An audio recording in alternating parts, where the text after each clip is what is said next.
Coming up on Sowerby and Luff Deluxe, a seagull who has dyed himself bright orange. Really? The latest hot stories from the interweb in Don't Bogart the Finger Monkey. And on Corridors of Conspiracy, Bigfoot, a big truth or a great big porky pie. This is Sowerby and Luff Deluxe.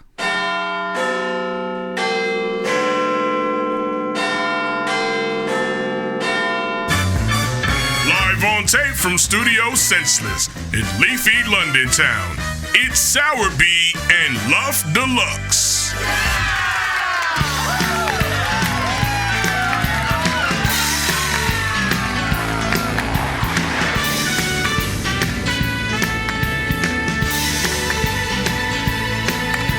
There is a place where dreams live. Welcome, friends old and new, to Sowerby and Luff Deluxe, coming to you live on tape from Studio Senseless in leafy London town. I'm Brian Luff. And I'm Georgina Sowerby. And as ever, before we get our teeth into this week's meaty content, it's matters arising. I have a few matters arising this week. What have you got, Georgina? Well, number one, Jet 2 holiday advert. I don't like it. It's seen from I suppose it's supposed to be filmed on someone's camera while they're on holiday. But it's basically the lady of the couple is dragging the other half around, dragging them to the swimming pool, dragging them to a restaurant. And the song is going, "Darling, hold my hand." Yes, right, which is lovely. But she's not just holding the hand of, first it's a child and then it's her husband. Yeah. She's literally dragging him along. There's nothing worse than a partner who dragged it. Come over here, drag over here. Yeah. Come over here. Let's do this now. Let's do that now. Let's go to the beach. Let's go to the swimming pool. It must be popular because that ad's been running for years. Yes, I think they change the people, but they don't change the fact that someone's being dragged around on holiday. Maybe a lot of people see it and go, yeah, that's me. I'll book that holiday.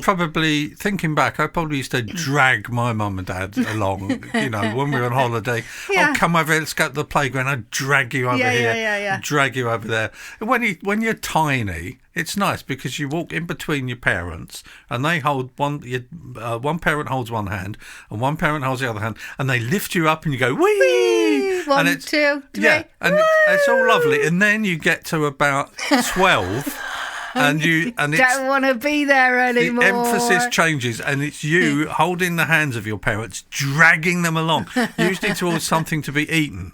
Yes, I would imagine with you that would be the case. Candy floss, hot dog, chips. I mean, while we're on that subject, what's the holiday commercial that's got the family with the bullying little boy? Yes, I'm not sure. That's unpleasant as well, isn't it? His sister drops her ice cream. Yeah. And he pulls a horrible face and he licks his ice cream as if he's really glad that she's dropped her. Yeah. And the whole family are horrible. Oh, they really are. Yeah. The mother arrives at the swimming pool and does a dive bomb into the swimming pool, splashing water everywhere. And oh, how they laugh. And you just think, I don't want to be on holiday with those people. I don't even know whose advert it is, but it's wrong. Explain to me why any holiday company would make an advert featuring the family that would be the last family in the world that you would want to sit next to on the beach. Yeah. Who is that appealing to? The family who's on the beach, I think. So it's appealing Maybe people watch that as well and go, oh, that's me. Let's go on that holiday. So it's appealing to all those horrible people. Yeah. And it's putting off all those people who aren't horrible families like that. But that's good. Maybe they all go on the same holiday and it's just a big competition. That's a good thing, though, maybe. Also, in the matters arising this week, the tomato sauce bottle. No, what's this about the tomato sauce bottle? Now, the tomato sauce bottle. I cooked some lovely beef burgers the other day, and you were trying to squirt tomato sauce on your beef burger, and you went, it won't come out. It won't come out. It won't go, oh, it's come out everywhere. In a rush. And you looked at me. You looked at me like I specifically had chosen that tomato sauce bottle, like I'd gone along the shelf at the supermarket going, does this work? Oh, no, that's far too easy. Does this work? Oh, no, that's far too easy. Oh, this one's an awkward bottle. You can correct me if I'm wrong, but I feel like you were kind of looking at me like it was my fault the tomato sauce bottle wasn't working. Just saying that that's the second tomato sauce bottle that we've had in a row with that same issue. Right? It's obviously a design fault, I was looking forward to finishing off the previous bottle because I thought, when this bottle's finished, we won't have this horrible squirting effect again.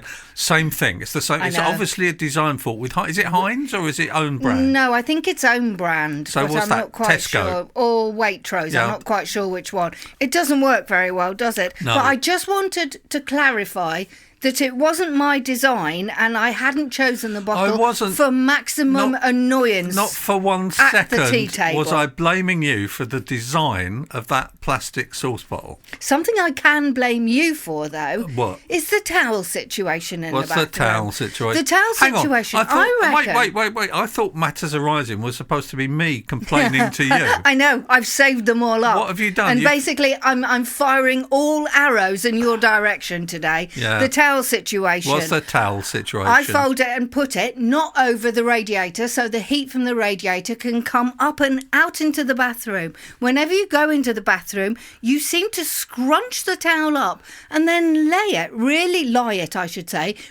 carefully along the top of the radiator, blocking all heat from coming up from the radiator. Why? Why'd you do that? Why, hang on, it wouldn't block heat coming from the radiator, would it? Yes. No, how can it do that? You dry your hands, it's a slightly damp towel, and then you place it along the top of the radiator so the heat doesn't come up. Okay, what should I be doing? You should be just use the folded towel to dry your hands, and then it just stays there. And then what? Why does it have to be brought off the radiator for you to dry your hands? Why is that a thing? I think it's probably because sometimes I do it in the dark, in the middle of the night. I know. I think if it's daytime, I would fold it neatly and put it back. Oh, would you? But I don't put the light on in the middle of the night. I know. No, that's true. I don't think anyone does. No. It's the same thing everywhere, isn't it? You don't put the light on and you don't flush. One more matter arising. Yeah. On a slightly more cheerful note. I've just less bitchy note. I've just started. You've probably noticed, if you listen to this podcast regularly, you've probably noticed that we've started using cartoons of ourselves. It's the way forward. Rather than taking photographs, because we're getting a bit old now, so we don't want people to see what we look like now. No one wants to see that. No, we want people to see what we look like when we started doing this 20 years ago. It's like looking at Joan Crawford in Not Bringing Up Baby. What's the film with her and Baby Jane? Baby Jane. That's what I look like now. Or the picture of Dorian Gray. No, but that gets younger.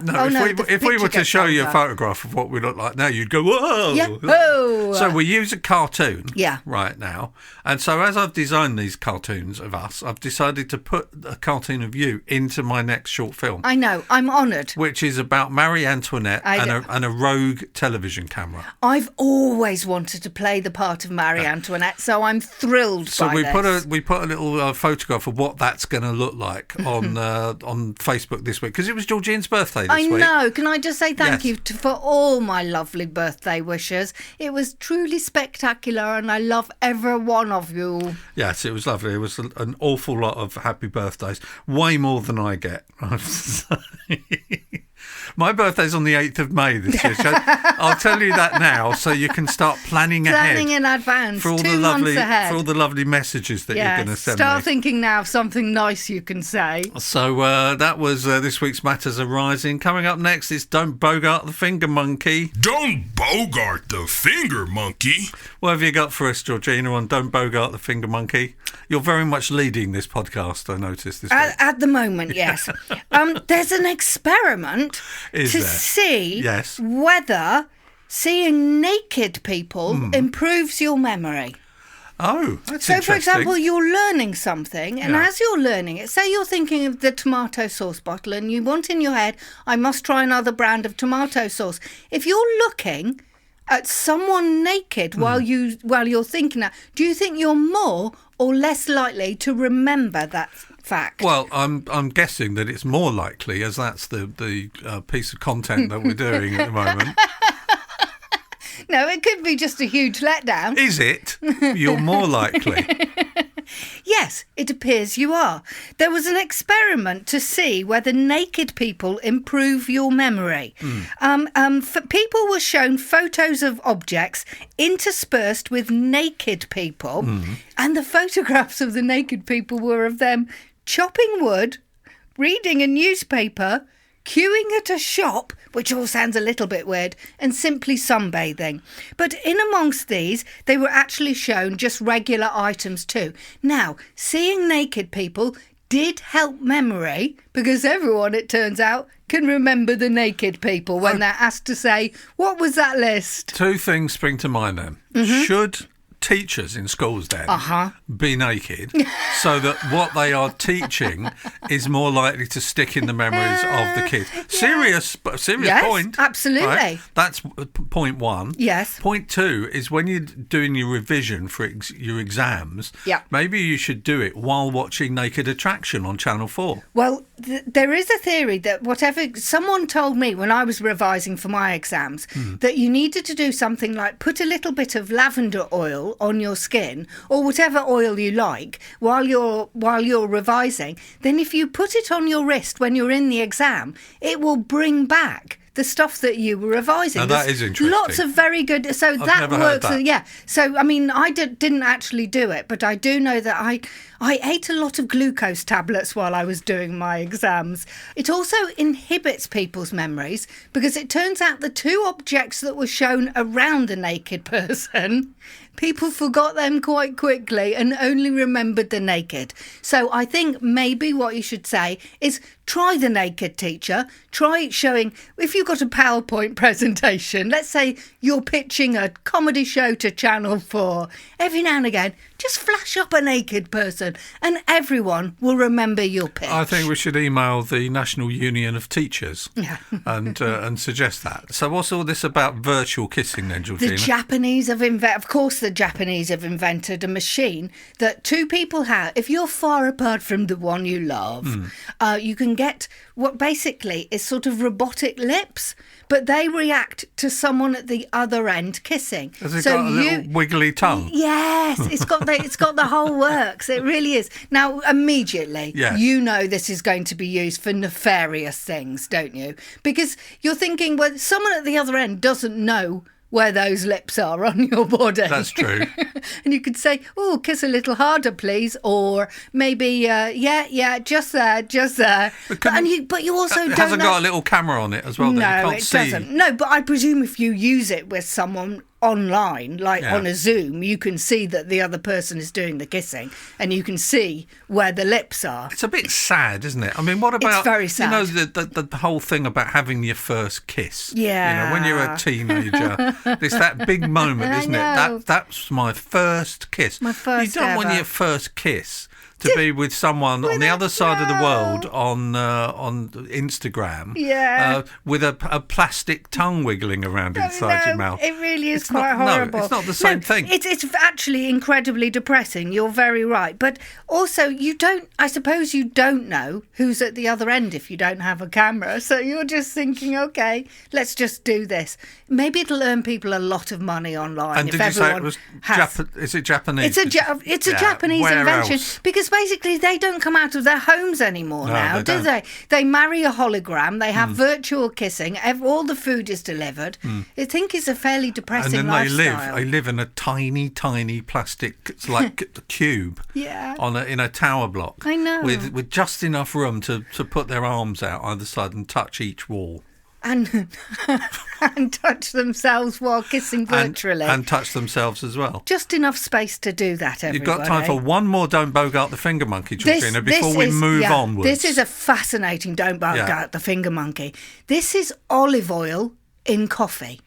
Now, Starbucks, other coffee brands are available. Starbucks hasn't made much headway in Italy, quite understandably so. The Italians know about their coffee and don't go into Starbucks. I presume they don't really go into McDonald's either.